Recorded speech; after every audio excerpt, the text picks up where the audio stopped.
ദക്ഷിണേന്ത്യയിൽ വേറൊരു സംസ്ഥാനത്ത് കൂടെ കോൺഗ്രസിന്റെ വേരറുക്കാൻ പോകുന്നു എന്ന തരത്തിലുള്ള വാർത്തകളാണ് ഇപ്പോൾ പുറത്തു വന്നുകൊണ്ടിരിക്കുന്നത്. നമുക്കറിയാം, മറ്റൊരു സംസ്ഥാനവുമല്ല, അത് തെലങ്കാനയാണ്. രേവന്ത് റെഡ്ഡിയാണ് തെലങ്കാനയിൽ മുഖ്യമന്ത്രിയായി നിലവിൽ അവരോധിതനായിരിക്കുന്നത്. ഈ തെലങ്കാന സർക്കാരാണ് കഴിഞ്ഞ ദിവസം പുഷ്പ 2 എന്ന് പറയുന്ന ചിത്രത്തിന്റെ പ്രൊമോഷന് എത്തിയതിന്റെ പേരിൽ അല്ലു അർജുൻ എന്ന് പറയുന്ന നിലവിൽ പാൻ ഇന്ത്യൻ സൂപ്പർ സ്റ്റാറായ നടനെ ജയിലിൽ പിടിച്ച് ഇട്ടത്. അതേസമയം കോടതി ഇത് റദ്ദാക്കുകയും അദ്ദേഹത്തിന് ജാമ്യം കൊടുക്കുകയും ഈ കേസിൽ എന്തിനാണ് അല്ലുവിനെ നിങ്ങൾ അറസ്റ്റ് ചെയ്തത് എന്ന് ചോദിക്കുകയും ചെയ്തു. ഈ വിഷയം നമ്മൾ പരിശോധിക്കുമ്പോൾ എങ്ങനെയാണ് അല്ലു അർജുന്റെ ഈ അറസ്റ്റും ആ രാഷ്ട്രീയവും കൃത്യമായി അവിടെ ഇഴചേർന്ന് കിടക്കുന്നത് എന്ന് നമുക്ക് മനസ്സിലാക്കാനായി സാധിക്കും. ഈ തെലുങ്ക് സിനിമ വ്യവസായങ്ങളുടെ നെടും തൂൺ എന്ന് പറയുന്നത്, അല്ലെങ്കിൽ തെലുങ്ക് സിനിമ വ്യവസായങ്ങളുടെ അതികായന്മാർ എന്ന് പറയുന്നത് രണ്ട് കുടുംബങ്ങളാണ്. ഒന്ന് അല്ലുവിന്റെ കുടുംബവും രണ്ട് കൊനിഡേല കുടുംബവും. ഈ രണ്ട് കുടുംബങ്ങളാണ് തെലുങ്ക് സിനിമാ വ്യവസായത്തിന്റെ നെടുന്തൂൺ. 2022 ജനുവരി വരെ, അതായത് ജനുവരി 14 വരെ ഇവർ രണ്ടുപേരും, ഈ രണ്ട് കുടുംബങ്ങളും രാഷ്ട്രീയത്തിലേക്ക് ഇറങ്ങുന്നതിനെ പറ്റി ചിന്തിച്ചിട്ട് പോലുമില്ല എന്ന് നമ്മൾ മനസ്സിലാക്കണം. ഈ രണ്ട് കുടുംബങ്ങളുടെയും അതികായന്മാർ, അതായത് അപ്പനപ്പൂപ്പന്മാർ മുതൽ വലിയ എഴുത്തുകാരായിരുന്നു, സിനിമയിൽ നിസ്തുലമായ സംഭാവനകൾ നടത്തിയിരുന്നവരായിരുന്നു, കൊടുത്തിരുന്നവരായിരുന്നു. എന്നാൽ ഈ രണ്ട് കുടുംബങ്ങളും രാഷ്ട്രീയത്തിലേക്ക് ഇറങ്ങുന്ന ഒരു സാഹചര്യം ഉണ്ടായില്ല. ആ സാഹചര്യം ഉണ്ടായത് ആന്ധ്ര സർക്കാർ തിയേറ്ററുകളുടെ മേൽ അധിക നികുതി ചുമത്തുന്നത് മുതലാണ്. ആ ചുമത്തുന്നതിനെ തുടർന്നുള്ള തർക്കമാണ് ഈ കുടുംബത്തെ രാഷ്ട്രീയത്തിൽ ഇറക്കുന്നത്. പോരാത്തതിന് ഈ കുടുംബം രാഷ്ട്രീയത്തിൽ ഇറങ്ങാൻ വേറൊരു പ്രധാനപ്പെട്ട കാരണമുണ്ട്. തൻ്റെ ജ്യേഷ്ഠനായിട്ടുള്ള തെലുങ്ക് സൂപ്പർ സ്റ്റാർ ചിരഞ്ജീവി, ആ ചിരഞ്ജീവിയെ YSR കോൺഗ്രസിന്റെ അന്നത്തെ മുഖ്യമന്ത്രിയായിട്ടുള്ള ജഗൻമോഹൻ റെഡ്ഡി അപമാനിച്ചിറക്കി വിടുന്നത് കണ്ടതിൻ്റെ വലിയ രീതിയിലുള്ള അമർഷമാണ് ചിരഞ്ജീവിയുടെ കുഞ്ഞനുജനായിട്ടുള്ള പവൻ കല്യാൺ. നമുക്കറിയാം, അദ്ദേഹത്തിൻ്റെ പാർട്ടിയുടെ പേര് ജനസേന പാർട്ടി എന്നാണ്. പവൻ കല്യാണെ രാഷ്ട്രീയത്തിലേക്ക് ഇറങ്ങാൻ പ്രേരിപ്പിച്ചത്, അദ്ദേഹം രാഷ്ട്രീയത്തിലേക്ക് ഇറങ്ങി. ഈ ഒരു കാരണം അദ്ദേഹത്തെ വല്ലാതെ ചൊടിപ്പിച്ചു. അദ്ദേഹത്തിൻ്റെ പാർട്ടി, ജനസേന പാർട്ടി, 100% സ്ട്രൈക്ക് റേറ്റുള്ള ഒരു പാർട്ടിയായി നമ്മുടെ രാജ്യത്ത് മാറുകയും ചെയ്തു. അപൂർവമായിട്ടുള്ളൊരു നേട്ടമാണ്. അതായത് 21 സീറ്റിൽ ആ പാർട്ടി മത്സരിച്ചു, 21 സീറ്റും വിജയിച്ചു. 2 ലോക്സഭാ സീറ്റിൽ ആ പാർട്ടി മത്സരിച്ചു, 2 ലോക്സഭാ സീറ്റും വിജയിക്കുന്ന ഒരു കാഴ്ചയാണ് നമുക്ക് കാണാനായിട്ട് സാധിച്ചത്. എന്തായാലും ഈ മുഖ്യമന്ത്രി, അതായത് ആന്ധ്രയിലെ മുഖ്യമന്ത്രി ജഗൻമോഹൻ റെഡ്ഡിയെ വീഴ്ത്തിയിട്ടാണ് ജനസേന പാർട്ടി അധികാരത്തിലേറുന്നത്. കൂടെ നമ്മുടെ TDP ഉണ്ട്, അവരാണ് അവിടെ ഭരിക്കുന്നത്. രണ്ടാമത്തെ കാര്യം എന്ന് പറയുന്നത്, ഈ മുഖ്യമന്ത്രി, ആന്ധ്രയിലെ മുൻ മുഖ്യമന്ത്രി ജഗൻമോഹൻ റെഡ്ഡിക്ക് ഒരു സഹോദരിയുണ്ട്. YSR ഷർമിള എന്നാണ് ആ സഹോദരിയുടെ പേര്. ഈ YSR ഷർമിളയാണ് ആന്ധ്രയിലെ കോൺഗ്രസിനെ ഭരിക്കുന്നത്, അല്ലെങ്കിൽ നയിക്കുന്നത്.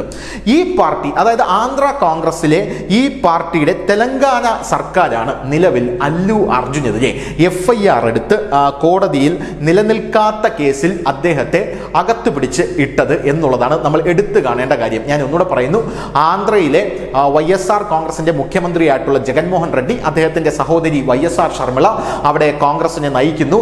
ഇതേ കോൺഗ്രസ് ആണ് തെലങ്കാനയിൽ രേവന്ത് റെഡ്ഡിയുടെ നേതൃത്വത്തിൽ അല്ലു അർജുനെതിരെ FIR എടുത്ത് അദ്ദേഹത്തെ ജയിലിലിട്ടത്. ഇനി എന്തിനാണ് അല്ലു അർജുനെ ജയിലിലിട്ടത് എന്നുള്ളത് നമ്മൾ പരിശോധിക്കേണ്ട കാര്യമാണ്. ഇത് വളരെ രസകരമായിട്ടുള്ള ഒരു കാര്യം കൂടെയാണ്. പുഷ്പ 1 എന്ന് പറയുന്ന അല്ലു അർജുന്റെ ഒരു സിനിമ ഇറങ്ങിയിട്ടുണ്ടായിരുന്നു. അതിന്റെ സീക്വലാണ് രണ്ടാമതിറങ്ങിയ പുഷ്പ 2. ഈ പുഷ്പ 1 ഇറങ്ങിയത് തൊട്ട് അല്ലു അർജുൻ തെലങ്കാന സർക്കാരിന്റെ റഡാറിലായിരുന്നു. കാരണം പാൻ ഇന്ത്യൻ സൂപ്പർ സ്റ്റാറായി അല്ലു അർജുൻ വളർന്നു വരികയാണ്. ഈ അല്ലു അർജുന് ദേശീയ അവാർഡ് നേടുന്ന ഒരു സാഹചര്യം ഉണ്ടായി പുഷ്പ 1-ന്. അതോടുകൂടി അല്ലു അർജുൻ BJPയോട് അടുക്കുകയാണോ എന്നുള്ള വലിയ രീതിയിലുള്ള സംശയം തെലങ്കാനയിലെ സർക്കാരിന് ഉണ്ടായി. രാഷ്ട്രീയ തന്ത്രജ്ഞനായിട്ടുള്ള പ്രശാന്ത് കിഷോറുമായി അല്ലു കൂടിക്കാഴ്ച നടത്തിയതും ഈ ആധി കോൺഗ്രസിൽ കൂട്ടുന്ന ഒരു സാഹചര്യം ഉണ്ടായി.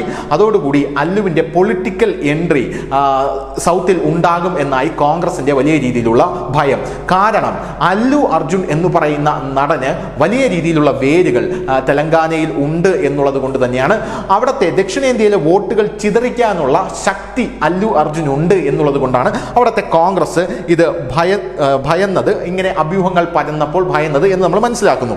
ഇനി അല്ലുവിൻ്റെ സൗത്ത് ഇന്ത്യൻ കോട്ടകൾ, അതായത് കോൺഗ്രസിൻ്റെ സൗത്ത് ഇന്ത്യൻ കോട്ടകൾ ചിതറിക്കാൻ അല്ലുവിന് കഴിയും എന്ന് ഞാൻ നേരത്തെ പറഞ്ഞല്ലോ. എന്തായാലും നിയമസഭയിൽ YSR കോൺഗ്രസിന്റെ സ്ഥാനാർത്ഥിയായിട്ടുള്ള ശില്പ രവിചന്ദ്ര കിഷോർ റെഡ്ഡിയുടെ നന്ദ്യാലയിലെ പ്രചാരണത്തിന് അല്ലു എത്തിയതോടുകൂടി കോൺഗ്രസിന് കുറച്ച് ആശ്വാസമായി. കാരണം അല്ലു ഒരു പ്രചാരണത്തിന് എത്തിയിരിക്കുന്നു. ഇതോടുകൂടി അദ്ദേഹത്തിന്റെ പൊളിറ്റിക്കൽ എൻട്രിയുമായി ബന്ധപ്പെട്ട അഭ്യൂഹങ്ങൾ അവിടെ അവസാനിക്കുന്നു എന്നാണ് ഇവർ വിചാരിച്ചത്. എന്നിരുന്നാൽ പോലും ഈ ആന്ധ്രാപ്രദേശിലെയും തെലങ്കാനയും ഈ അല്ലു കോനിഡേല കുടുംബങ്ങൾ തമ്മിലുള്ള വലിയ രീതിയിലുള്ള ഇഴയടുപ്പം ഈ രണ്ട് സംസ്ഥാനങ്ങളിലുമായി വ്യാപിച്ചു കിടക്കുന്നത് കൊണ്ട് തന്നെ അല്ലുവിൻ്റെയും ഈ കൊനിഡേല അല്ലു കുടുംബങ്ങളുടെയും ആ ഇമേജ് ഇടിക്കേണ്ട ഒരു ബാധ്യത കോൺഗ്രസിന്റെ മേൽ വന്നു ചേരുന്നു. അങ്ങനെ അവരുടെ ഇമേജ് ഇടിച്ചു കഴിഞ്ഞാൽ ഭാവിയിൽ അവർക്ക് തെലങ്കാനയിൽ ഒന്നും ചെയ്യാൻ സാധിക്കില്ല എന്ന് കോൺഗ്രസ് വിലയിരുത്തുന്നു. ആ വിലയിരുത്തലിൽ നിന്നാണ് അല്ലു അർജുന്റെ ഈ അറസ്റ്റ് ഉണ്ടായത് എന്നാണ് ഇപ്പോൾ രാഷ്ട്രീയ നിരീക്ഷകർ അടക്കം വിലയിരുത്തുന്നത്. അപ്പോൾ നിങ്ങൾ വിചാരിക്കും എന്തിനാണ് ഈ കുടുംബത്തിന്റെ ഈ ഒരു ഇഴയെടുപ്പം തകർക്കുന്നത് എന്നുള്ളത്. അതിന് നമ്മൾ കുറച്ച് ചരിത്രത്തിലേക്കൂടെ പിന്നിലേക്ക് പോകണം.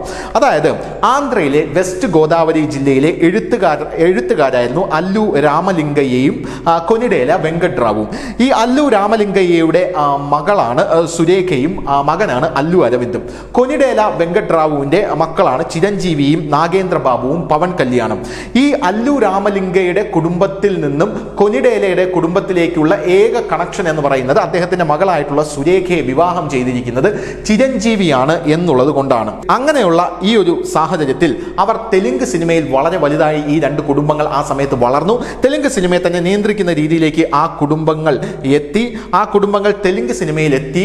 പോരാത്തതിന് അവർ ഈ ആന്ധ്രാപ്രദേശ് രണ്ടായി വിഭജിച്ചപ്പോൾ, തെലങ്കാനയും ആന്ധ്രയുമായി വിഭജിച്ചപ്പോൾ ആന്ധ്രയിൽ ഇതിലൊരു കുടുംബം അധികാരത്തിലേറി. പവൻ കല്യാൺ അവിടെ ഇപ്പോൾ ഉപമുഖ്യമന്ത്രിയായിരിക്കുന്നു.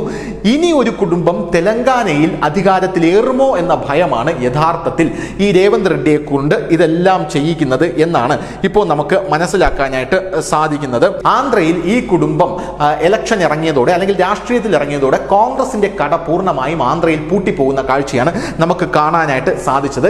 ഇനി ഇവർ തെലങ്കാനയിൽ കൂടെ എത്തുമോ എന്ന ഭയമാണ് നിലവിൽ ഇദ്ദേഹത്തെ കൊണ്ട് ഇങ്ങനെയൊക്കെ ചെയ്യിക്കുന്നത്, അതായത് രേവന്ത് റെഡ്ഡിയെ കൊണ്ട് ഇങ്ങനെയൊക്കെ ചെയ്യിക്കുന്നത് എന്നാണ് രാഷ്ട്രീയ നിരീക്ഷകർ പറയുന്നത്. ഇനി വേറൊരു രസകരമായിട്ടുള്ള ഒരു കാര്യം കൂടെ ഇതിനകത്തുണ്ട്. അതായത് അല്ലു അർജുന്റെ ഭാര്യാപിതാവ്, ആ അല്ലു അർജുന്റെ ഭാര്യാപിതാവ് തെലങ്കാനയിലെ കോൺഗ്രസിലെ വലിയൊരു നേതാവാണ്. യഥാർത്ഥത്തിൽ അദ്ദേഹം അവിടെ വലിയൊരു നേതാവായി ഇരിക്കുമ്പോൾ തന്റെ മരുമകനെ അറസ്റ്റ് ചെയ്യുന്ന ഒരു നടപടി തന്റെ പാർട്ടി എടുത്തത് അദ്ദേഹത്തിനും വലിയ അവമതിപ്പ് ഉണ്ടാക്കിയിട്ടുണ്ട്. അദ്ദേഹം ഇപ്പോൾ കോൺഗ്രസിനകത്ത് വിമത സ്വരം ഉയർത്തുന്നു എന്നാണ് അറിയാനായിട്ട് സാധിക്കുന്നത്. ഇതോടുകൂടി കോൺഗ്രസ് വലിയ രീതിയിൽ തെലങ്കാനയിൽ വെട്ടിലാകുന്ന കാഴ്ചയാണ് കാണാൻ സാധിക്കുന്നത്. അല്ലുവിന്റെ ബ്രാൻഡ് വീണ്ടും ഉയരുന്ന കാഴ്ച കാണാനായിട്ട് സാധിക്കുന്നു. അദ്ദേഹം ഇതുവരെ പുഷ്പ എന്നാൽ ഫ്ലവർ അല്ലടാ ഫയർ ആണ് എന്ന് പറഞ്ഞുകൊണ്ടിരുന്നത് സിനിമയിലായിരുന്നെങ്കിൽ യഥാർത്ഥത്തിൽ നാട്ടുകാർക്കിടയിലും അദ്ദേഹം ഇപ്പോൾ ഒരു ഫയർ ബ്രാൻഡായി മാറിയിരിക്കുന്നു എന്ന അവസ്ഥയിലേക്ക് രേവന്ത് റെഡ്ഡി അദ്ദേഹത്തെ കൊണ്ടെത്തിച്ചിരിക്കുകയാണ്. ഇനി അല്ലു അർജുൻ ഒരു പൊളിറ്റിക്കൽ എൻട്രി തെലങ്കാനയിൽ നടത്തുകയാണെങ്കിൽ കോൺഗ്രസിന്റെ ആപ്പീസ് തന്നെ അവിടെ പൂട്ടിപ്പോകും എന്നുള്ള കാര്യത്തിലും യാതൊരുവിധ തർക്കവുമില്ല. ന്യൂസ് ഡെസ്ക് ന്യൂസിന്റെ മലയാളം.